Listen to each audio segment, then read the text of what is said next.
What's good, folks? It's Nightmare Frame here with a new Warframe video coming at you with the top must-have secondaries right now. Now, these weapons that will be featured here are mainly built towards ad clearing and steel path and not the regular star chart, and have great acolyte killing potential. Unfortunately, not all of these guns are going to one-tap acolytes, but they do serve their purpose for mass destruction. Don't be sad if your weapon was not mentioned in this video. Just because it wasn't mentioned doesn't mean it's not good or you shouldn't use it. Even if it's not that great, if you enjoy the weapon, do use it. Don't feel like you're forced to use the weapons that were mentioned here. Also, these weapons are ranked based on their DPS, TTK, and KPS. If you don't know what those means, damage per second, time to kill, and kills per second. Also, I'll be using faction mods in the builds. If you don't want to use faction mods, then don't bother with Steel Path. Having faction mods in your weapons are going to greatly increase your damage output against the enemies you're up against. Faction mods don't do anything against acolytes, but if you want to clear those enemies faster. Now, how do they work? You're multiplying damage. Just because it says 55% damage, it's not additive damage like Serration or Magnum Force. This is multiplicative damage. It's going to give you an insane damage multiplier in the initial hit, and it's going to double dip if you're using damage over time setups like bleeds, toxin, heat, electricity. Okay, without further ado, let's start off with a list, and I just can't wait to see all the little salty kids in the comment section. Don't worry, we all love you.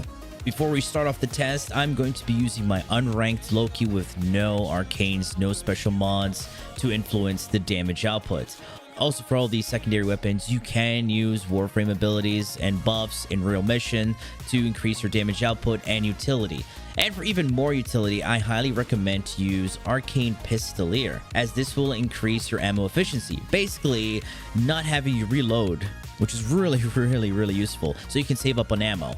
Alright, starting off at number 5, and it's the fabled Tombfinger. In this case, I call it the Win-Win Fibber. And yes, all of my modular weapons and are Borderlands reference. This is the Tombfinger Chamber, Splat Loader, and Haymaker Grip, giving you crazy amounts of damage, crits, etc, etc. Now, we're going to have two loadouts for this. We're going to have our main raw damage build with corrosive, and we're going to have a viral setup using the hemorrhage and the viral status effect, so we can double dip with those bleeds. And since this weapon is going to be proccing impact quite a lot, it's perfect. And in the X list, I highly recommend using something like Lethal Momentum. Yes, even though this is a projectile, galvanized shot does work on it. Let's go over what the build actually does. We have our crit mods. There is no point using the Creeping Bullseye mod because you're going to see no increase in crits, barely an increase in crits while you're losing a lot of fire rate. So again, there is no point putting Creeping Bullseye on this. You're already over 100% crit chance. Adding the critical multiplier, our crit's going to do more damage. Instead of using a raw damage mod, we're going to be using Secondary Merciless. This gives us 360% raw damage. Basically, we're substituting Hornet Strike and Magnum Force. Alright, we have Galvanized Diffusion. This gives us a lot of multi-shots, so we don't need to run a Barrel Diffusion and Lethal Torrent together. There's no point. The raw corrosive damage, because we need to deal a lot of raw damage, especially if you combine it with Galvanized Crosshairs. Its stacks will not proc with DOTs, so it's better to go with raw damage. Pack Seeker, yes, 2 arcane slots since it's a kid gun. Pack Seeker will send homing projectiles to hit enemy heads, so you gotta kill enemies with headshots. Make sure you get that final hit with a headshot. So this build is a nothing but head build. I'm so sorry. All right, let's see how it works. All right, here it goes. Look at that damage. And the great thing about this, why did I use that ability? Don't ask. And the great thing about Tombfinger is that it has a small AoE explosion. And yes, it will stagger you. So that's the annoying part about it. But other than that, we're force proccing those impacts. So with the second builds, Hemorrhage, it's going to be really nice. It comes with the innate element radiation. So that's why we're using the galvanized shot in there. That was a one shot on the head. You see how we're able to build up our galvanized crosshairs a lot easier because we're not using DOTs. What are DOTs? Damage over time. we're just getting raw damage, and this can actually take down an Acolyte fairly well. Okay, let's test this out. Yes, we're still going to be using Seeker because unlike Galvanized Crosshairs and Deadhead, we don't need to kill with raw damage for it to trigger. There we go. Bleeding the enemies easily. One tap. Unfortunately, no viral proc there. There we go. Beautiful. Person's dead. I'm missing all these shots. If you do use something like Ensnare on the Warframe, this setup is actually pretty nutty. Way better than the Tenet Spirax.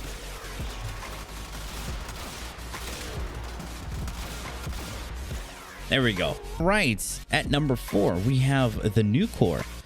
Now, why wasn't this high? What? You were expecting Nucor to be number 1? Well, no. Here we go. Let's try this out. It's a great weapon. Great weapon. And if you're wondering, oh, wasn't Nucor nerfs? Yeah, that chaining to 2 enemies is barely noticeable. I'm going to show you 2 damaging builds for this Nucor. Not the priming ones for conditional overload, no, because this is about dealing damage. So let's have a look at the first build. You're going to notice it's pretty similar to the Tombfinger, but we're going to be using anemic agility to increase our fire rates, and we're not going to be using galvanized shot.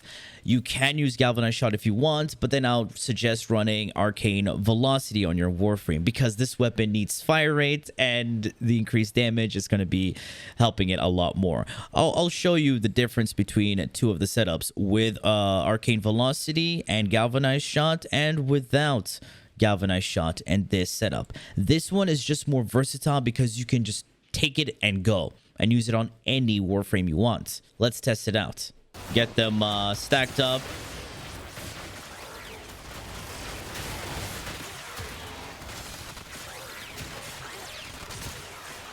Pretty decent. Unfortunately, I missed headshots there, so we weren't able to get that crazy damage in there. All right, let me show you with the condition overload mod and running arcane velocity and the Warframe. See, I type velocity, but the first thing we get is agility, DE. When we type search, we should get the name of the arcane, not the description. It's common sense. All right, let's see the damage. Okay, here we go. Velocity and condition overload. Of course, as you can see, way more damage. Well, that's because, hey, we substituted something. And we substituted something to give us more damage, but we're forced to use an arcane slot right now to give us the increase in fire rate. We do need the fire rate because it's a beam weapon. We need that damage ramp up on beam weapons. Here we go. But what if you want to try something different than Nucor, and you don't have to worry about crits, and you can still use fire rate and the condition overload mod? And that's where I bring you the second build, and that is the viral and heat setup. Pretty similar to my Phantasma build. Again, we do have a little bit more crits and that great critical multiplier. And we're running here the 2 viral mods, Scorch along with Primer Heated Charge. We want heat to be our main source of damage because it's going to be double dipping with that faction mod. Remember, heat scales linearly, so the more heat stacks you put on the enemy, the more damage you're going to be dealing, and it's going to be double dipping. We're going to be dealing 2 times more damage with the faction mod. Yes, you can run eject magazine, but you're going to be losing some range. I prefer having that range, especially if you're going for an ad clearing build. If it's for priming enemies, for condition overload, then don't worry about Ruinous Extension. And for this setup, you can also run Arcane Pistolier if you want. We're sticking with Merciless because we're running a DOT build. Now, let's see how this fares against the Raw Corrosive. So if you want a Nucor build that kills very, very nicely, very good at ad clearing, then this is it. A viral and heat setup. And if you do manage to crit, oof. That's even more. We're just going to let them go. We did 63 there, 35k right at the end. We can stack up those heat procs. Let's see. Yes, you're going to have that 1 second delay because of a damage over time, which is pretty nutty. Now, of course, you can group them all up. This is just going to be stupid.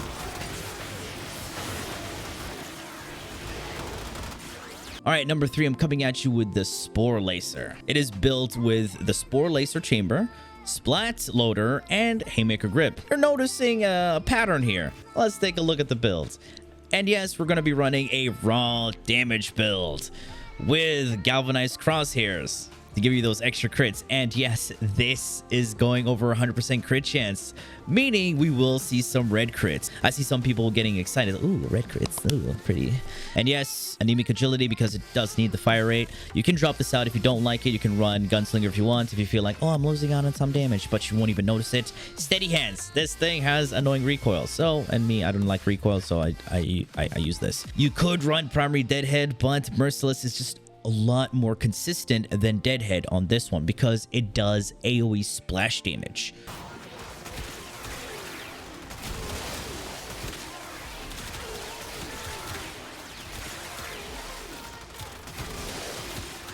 Oh, there we go. We finally got our red crits. There we go. I was just like, I was concentrating. I'm like, waiting for the red crits to happen. Because again, this does splash damage, so you could end up killing the enemies without even getting a headshot in.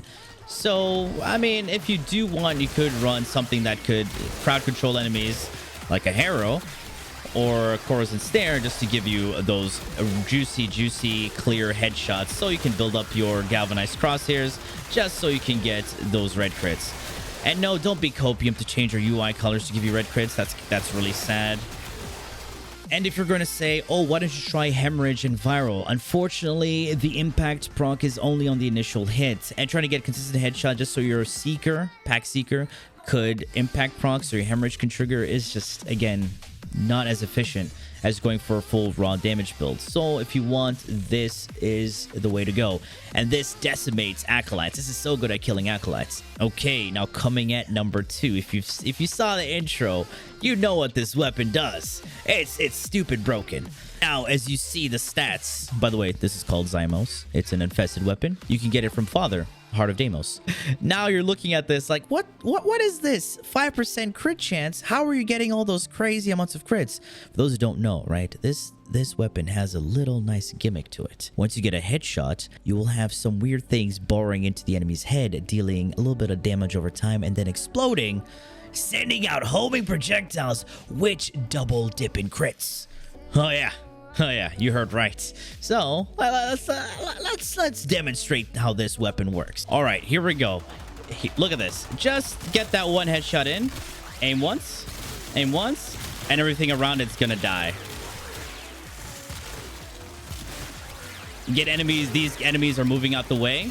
You can see our orange crits starting to come out. Hell yeah. The more enemies there are, the better. So in a real mission, especially if you're doing a Steel Path survival, the more enemies there are, this weapon is going to shine. But I just wanted to show you what it does with just a single bullet. All right, now let's do that. Let's unload.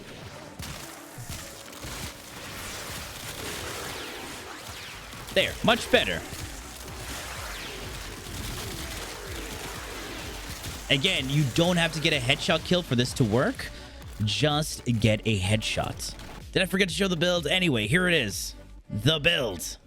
We have raw damage. Again, raw corrosive damage. We're running inject magazine here. You can run whatever you want. It's just pretty good if you're gonna instantly like use a melee. You get your ammo back. It has a very low magazine, so it reloads pretty fast. You could use secondary deadhead if you want, but merciless is more consistent. Again, crosshairs to give us more crits since it double dips with crits. You can even run creeping bullseye, but you won't see that much of an increase. Now, unfortunately, fulmination, it doesn't really work on this. So now if you want more crits, as in red crit territory, I know a lot of people love the whole red crit territory. You can go with the whole combat discipline and Avenger. Remember, it double dips with crits, even with flat crits. So let me bring out my Wisp. And if you can see my Wisp setup here, we have Combat Discipline and Avenger.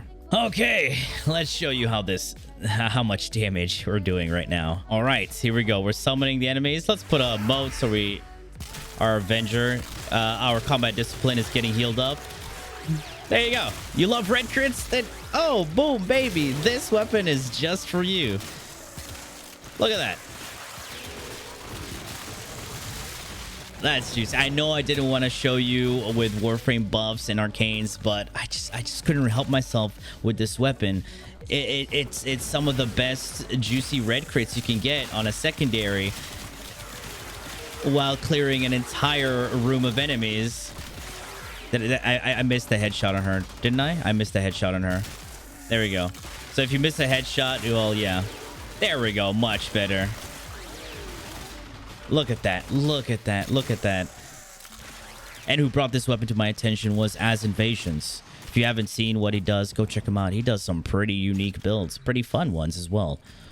Last but not least, here we are at number 1. And that is, I'm pretty sure some of you already guessed it. And that is the Gaze Kit Gun. Here we go. This is my Moxie's Good Touch. We do have the Gaze Chamber, Splat Loader, and a Haymaker Grip. You see, I told you there was a pattern there. And the build is pretty similar to your raw damage setup with Corrosive. This one can go really well with Deadhead if you want. But again, I say I like to go with Merciless because, hey, a big aiming. So it's more consistent to go with Merciless. Yes, Deadhead is a great arcane for the Simulacrum, but for in a real mission environment, Merciless is going to be a lot more consistent. We have Galvanized Shot here because it does come with Puncture and Innate Radiation. And we've modded it for Corrosive. So that's 3 different damage types. And Seeker is going to force proc Impact. And it does.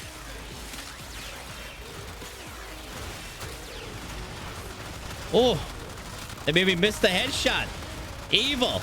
Yes, it does have radiation, so it's great crowd control. And look at that damage. Yes, it has almost a similar magazine to the Cyclone, but you're not even going to feel it because this one at least does more damage than the Cyclone. Oh, you maybe missed that headshot. There we go. Pack Seeker, that's an impact proc. That's going to increase our Galvanized Shot, which is our Condition Overload mod. Boom. There we go. Those impact procs, more. Look at that. It just shreds. It just shreds. And yes, you can combine this with Arcane Pistolier. Let's not miss a headshot. There we go. No need to reload. Hell yeah.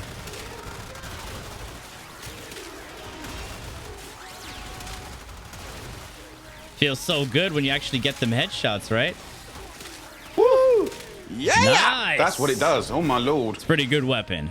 And that is our top 5 must-have secondaries.